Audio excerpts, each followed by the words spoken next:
अब तो रही नहीं नेहा। पहले तो लोग सोचे थे कि हम लोग चले जाएंगे। जब तक नेहा का शव यहाँ पड़ा हुआ है हम लोग सड़क पर बैठे हुए हैं। नाकानी किया हम लोगों के साथ, 8 घंटा तक लाश पड़ा रहा। सड़कों पर जो गाड़ियाँ दौड़ रही हैं वो मौत बनकर दौड़ रही हैं। ये कहना सही है। पे सवार जो चालक वो यमराज बन के चला रहे हैं, कल उनका भी नंबर आ सकता है।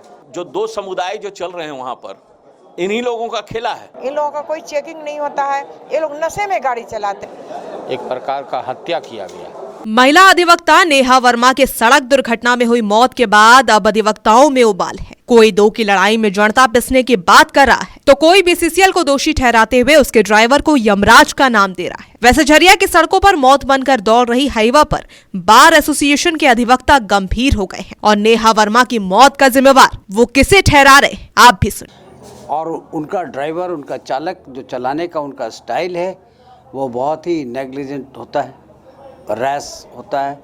और वो उस दिन भी जैसा बता रहा था, देखने वाले लोग बता रहे थे कि मोबाइल पे बात करता हुआ जा रहा था और नेहा जिस बाइक में अपने पति के साथ जा रही थी पीछे से उसको ठोका।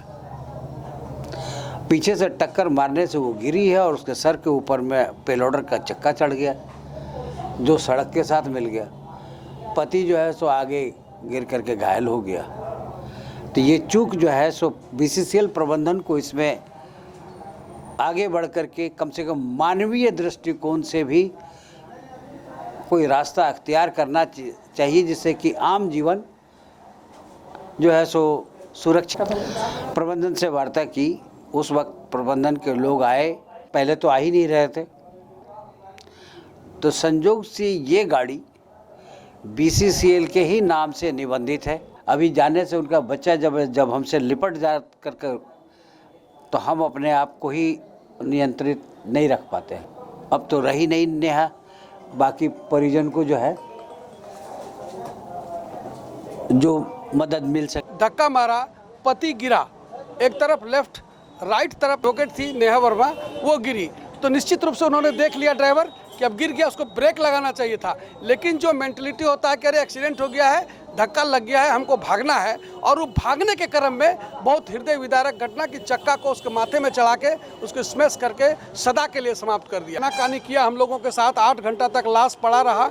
वहाँ के प्रशासन भी उस लाश को उठा के हॉस्पिटल ले जाने का नाम नहीं लिया। कई रैश और नेग्लिजेंट ड्राइविंग करके एक्सीडेंट करने का केस नहीं है, बल्कि ये केस हत्या का केस बनता है। आने वाले दिन में भी अगर सबक नहीं लिया गया तो बड़ी दुर्घटना घटेगी। और हम तो कहते हैं कि इसी तरह से कभी पता चलेगा बीसीसीएल के पदाधिकारियों के परिवार के साथ हो गया, पुलिस पदाधिकारी के परिवार के साथ हो गया, आज अधिवक्ता के साथ हुआ, तो आम जनता से भी बदतर दशा में करके जिस तरह से जिला प्रशासन के लोगों ने 8 घंटा तक लाश को जमीन में गिरा पड़ा रखा, हम लोग बहुत शर्मिंदगी फील कर रहे हैं। 9 बजे रात से 9 बजे दिन तक कोई भी भारी वाहन को चलना पब्लिक प्लेस पे वर्जित है। उसके बाद भी 3 बजे का घटना है और घटना घट गया। सड़कों पर जो गाड़ियाँ दौड़ रही हैं वो मौत बनकर दौड़ रही हैं। ये कहना सही है कि वाहन जो है वो मौत बन के दौड़ रही है। वाहनों पे सवार जो चालक वो यमराज बन के चला रहे हैं। हाँ, तो गौतम ने उस रूट पे जाना बंद करवाया था, लेकिन रागिनी सिंह ने फिर से उसको सुचारू रूप से चालू करवा दिया। क्या लगता है कहाँ मिस्टेक? रागिनी सिंह हो या सिद्धार्थ गौतम, सारे लोग एक हैं, एक ही परिवार से है, जनप्रतिनिधि है, जनता के लिए लोग नहीं। उस समय भी देखिए मनमुटाव होना अलग बात है, एक तो थी, मगर बात यह है कि रागिनी सिंह ने कभी इस तरह से यमराज के रूप में चालक है उनको या मौत बन के वाहन चलाने वालों को अनुमति नहीं दिया। बीसीसीएल ने एश्योर किया था रागिनी सिंह को कि हम ये समय पे गाड़ी नहीं चलाएंगे, भारी वाहन नहीं चलाएंगे। वहाँ पे गार्ड रखने की बात हुई थी। बीसीसीएल की उदासीनता कहिए, लापरवाही कहिए, ये सारी लोग बीसीसीएल के अधिकारी जिम्मेवार है। इन लोगों पे 302 का मुकदमा होना चाहिए कि इन लोग की सहभागिता से जो है ये तरह का घटना हो रहा है। बीसीसीएल के अधिकारी को भी समझना होगा कि उनके भी परिवार के लोग उसी सड़क से गुजरते हैं, कल उनका भी नंबर आ सकता है। रोड तो जस की तस है। पहला बात कि कुछ इंक्रूचमेंट तो हुआ ही है, अब सिस्टम जो है वो सबसे चौपट है। चूंकि दिन में ही चलाना है उनको गाड़ी, वो रात में नहीं चलवाते हैं। और सबसे बड़ा बात है कि ट्रैफिक का व्यवस्था नहीं है। जो 2 समुदाय जो चल रहे हैं वहां पर, इन्हीं लोगों का खेला है और यही लोग खेला खेल कर करके आम पब्लिक को जो है इस तरह का मौत का सामना करना पड़ता है। ये सारा खेला कमीशन का है। किसको किधर से कमीशन मिलेगा उसी पर डिपेंड करता है। नवनिर्वाचित विधायक जो हैं उनको भी ध्यान देना चाहिए कि ड्राइवर के द्वारा इस प्रकार से एक प्रकार का हत्या किया गया। वो कोई नेग्लिजेंसी नहीं था, जानबूझ करके उसको रौंदा गया गाड़ी से।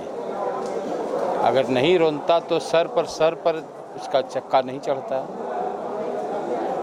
इसलिए इसमें जानबूझ करके किसी केस का मामला था, किसी केस के मामला से आहत होकर के उसने इस प्रकार से किया है। क्या लगता है कि इन दोनों की लड़ाई में जनता पिस रही है? हाँ, ये ऐसा तो लगता है कि जनता पिस रही। तो दाहिना करवट गिरी तो उसमें जो हाईवा या पेलेडोर आ रही थी पीछे से, वो उसके सर पे चढ़ के चला गया। ये जो घटना घट गई बहुत बड़ी दुखद घटना है, जिसका कि परिवार से एक चला गया। जो भी मुआवजा दे रहा है, क्या दे रहा है, एक जान की कीमत कुछ भी नहीं हो सकती। इन लोगों का कोई चेकिंग नहीं होता है। ये लोग नशे में गाड़ी चलाते हैं। ये लोग नाबालिग लोगों को रखे रहते हैं। 10,000 15,000 रुपया महीना देकर ये लोग गाड़ी चलवाते हैं। तो ये सब बीसीसीएल प्रबंधन का भी बहुत बड़ी गलती है और साथ साथ हमारी पुलिस प्रशासन के। वैसे देखा जाए तो अधिवक्ता नेहा वर्मा की मौत के बाद पूरा बार एसोसिएशन की एकता झलक रही है। ऐसे में अब देखने वाली बात यह होगी कि क्या बीसीसीएल प्रबंधन इस पूरे घटनाक्रम के बाद कोई ठोस पहल उठाता है या फिर जैसा अधिवक्ताओं ने कहा और मौतों का इंतजार करता है। Sanjana Singh, Koylanchal live desk.